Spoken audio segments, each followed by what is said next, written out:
Salut tout le monde, c'est Enix, mais vous le saviez déjà, j'en suis certain, puisque vous êtes forcément des gens qui voient régulièrement mes vidéos. S'il vous plaît. Pour ce premier No Play No Life hors série, j'ai décidé de vous raconter une aventure terrifiante, celle de l'époque où j'étais majordome. En CDI. Je vais donc vous parler de Castlevania.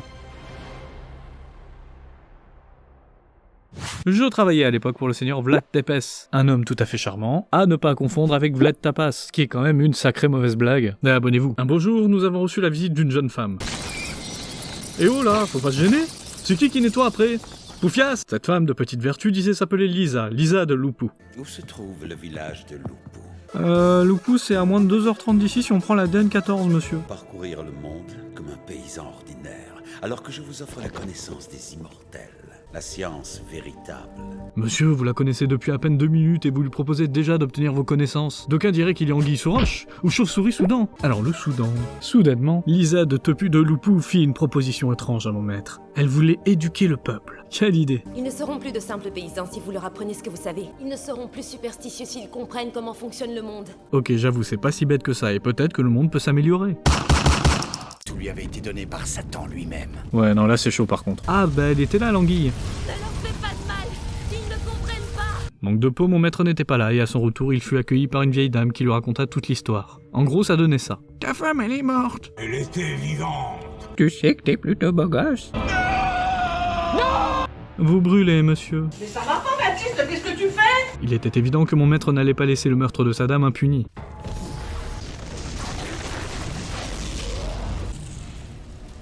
Qu'avez-vous fait à ma femme? Je vous donne une année, et jamais on dirait toute vie humaine sur le territoire de Valaklia. Alors la pyrotechnie et tout, c'est très sympa, monsieur, hein, mais vous aurez beau y mettre les moyens, je reste persuadé qu'ils sont débiles. Je vois pas du tout ce que tu veux dire. Il ne connaît pas ce mot. Bref, j'ai bien tenté d'expliquer à mon maître que certains n'avaient rien à voir avec cette histoire, mais... Ils sont tous sauf innocents. En tout cas, plus aujourd'hui. Chacun d'entre eux aurait pu se lever et dire non. Vous voulez dire un truc du genre? Ouais, je suis taquin. Tu crois que c'est du respect, mon garçon? Est-ce que tu crois que c'est du respect, hein? Comme l'avait tristement promis mon maître, il revint 1 an plus tard pour « Oh, bordel de merde, c'est qui lui ?» C'est pas l'archevêque. Depuis 20 années, je vous sers ainsi que Dieu Tout-Puissant. What?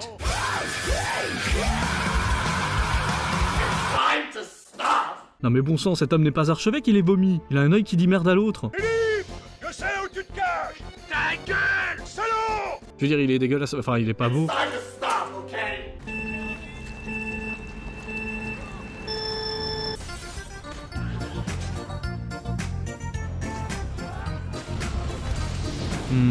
Je démissionne, monsieur. Peu après, j'ai trouvé refuge dans un établissement pour le moins... Et je le saurais si ma chèvre était amoureuse de toi. Bref, tout est normal dans le pire des mondes quand soudain je reconnus quelqu'un. Vous êtes un Belmont? Trevor Belmont?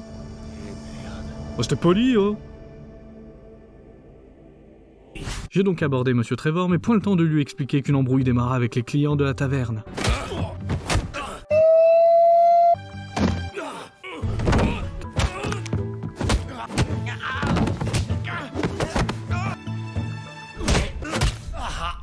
Vous pourriez, s'il vous plaît, laisser mes testicules tranquilles.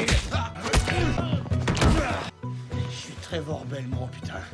Et j'ai jamais perdu un combat contre un homme. Ou une foutue bête.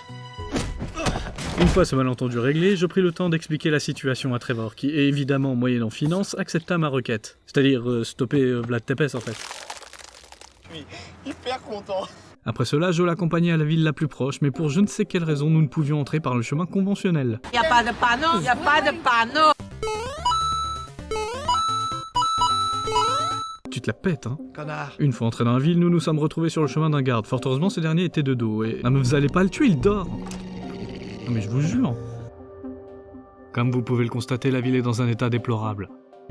Oh, carrément, vous êtes sûr que vous êtes bien de l'illustre famille Belmont? Non mais parce que je vois pas trop où est l'illustre, là. Ah, bah c'est dégueulasse. Plus tard, après une petite enquête auprès des habitants... Salut. Toi. Non, putain, non. Je disais donc, après avoir glané quelques informations auprès des habitants et accessoirement sauvé la vie d'un prêcheur... Je manque de pratique, mais je suis parfaitement sobre.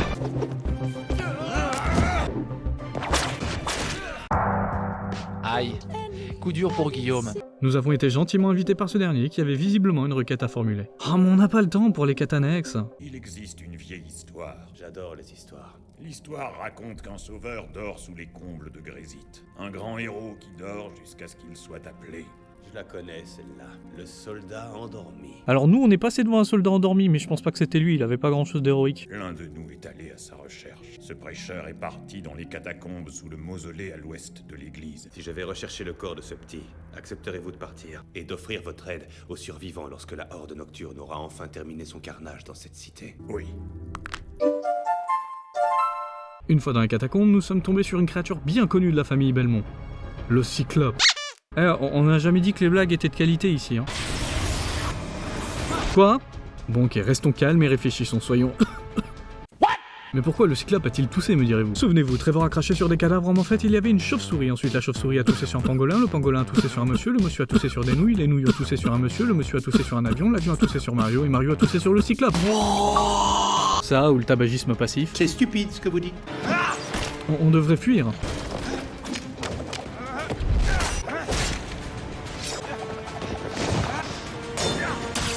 Habile.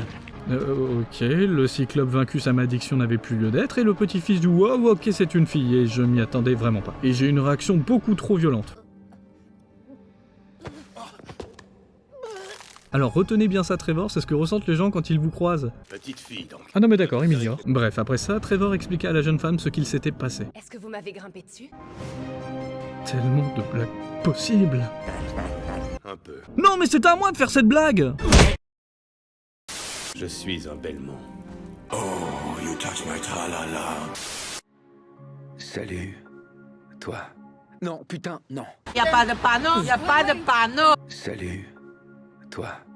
J'adore les histoires. L'histoire raconte qu'un sauveur J'adore les histoires. dort sous les combles de Grésite. J'adore les histoires. L'un de nous est allé à sa recherche. J'adore les histoires. Oui.